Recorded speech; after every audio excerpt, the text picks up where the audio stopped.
it's kind of crazy when I first got in here in the stadium and saw, all the towers going up. That was how I got my start in the music business, was rigging. I started out with Bill Graham Presents in San Francisco in 1996, and I literally ran into the guy the guy who was running Bill Graham Presents at the time. His wife was getting coffee at a coffee shop. Ended up running into her, and she said, "Hey, you guys looking for work? They're building this stage down here. They need more people." And I was an avid rock climber at the time. I had all my climbing gear with me, and they're like, "Oh, you're a climber. Okay, you're a rigger." And that's how, it's literally how I became a rigger, was because I had climbing gear and I could monkey up the steel, and spent like 10 days climbing up the steel. And that's really what kind of prompted my music biz career. Toured with James Brown for a little bit as a backline guy, just fun stuff. Worked with Clinton and Parliament. They'd come through the Ogden Theater all the time. But that kind of thing is, what kind of leads you to the passion of, other things that what you're doing. So well, it sounds like, you got into the belly of the beast, and it sort of happened the way it should have, spontaneously and naturally. How'd you start out with playing bass? Like, what was your kind of beginnings with that? Well, I started out playing bass because I discovered at a certain point in time that, I guess you could say, the groove was centric to that instrument. Right. And right away, discovering the low end as well, I realized that was the instrument for me. Originally, I wanted to be a drummer, then I wanted to be a keyboard player, because I used to enjoy the music of Emerson, Lake and Palmer, and some of the prog bands. But then I realized it's the funky bass that I like. Right. And my father, who played flamenco guitar, he played with this technique, which was fingers.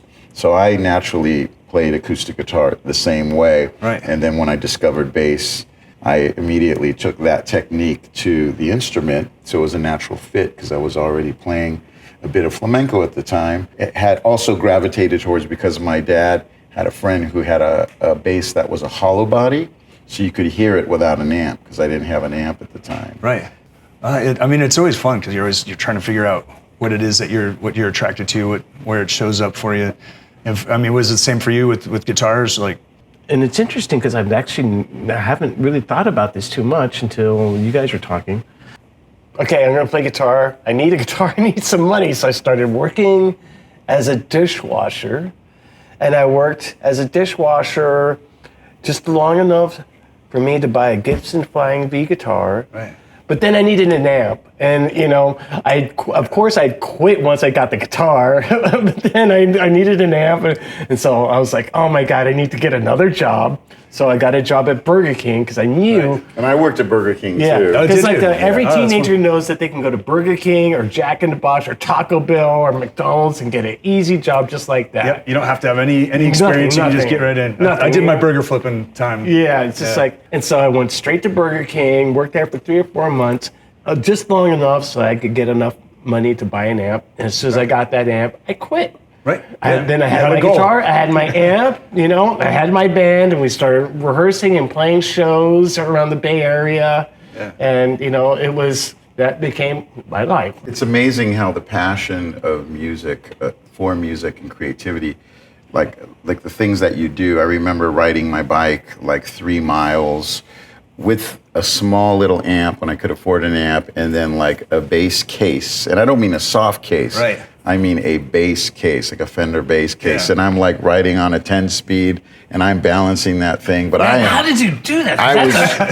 It was difficult. It's but a trick. I was really passionate about it. And even later on, in the later years, when I was writing with Mike Muir, we were writing the music for Infectious Grooves, and my car had broken down, and I was riding a bike from Venice Beach all the way to what would be kind of Midtown, Fairfax area, Hancock Park. That's a long haul. Yeah. And I would have the bass. That's over 10 miles. I would have the bass on my back in this crappy mountain bike, 10-speed mountain bike.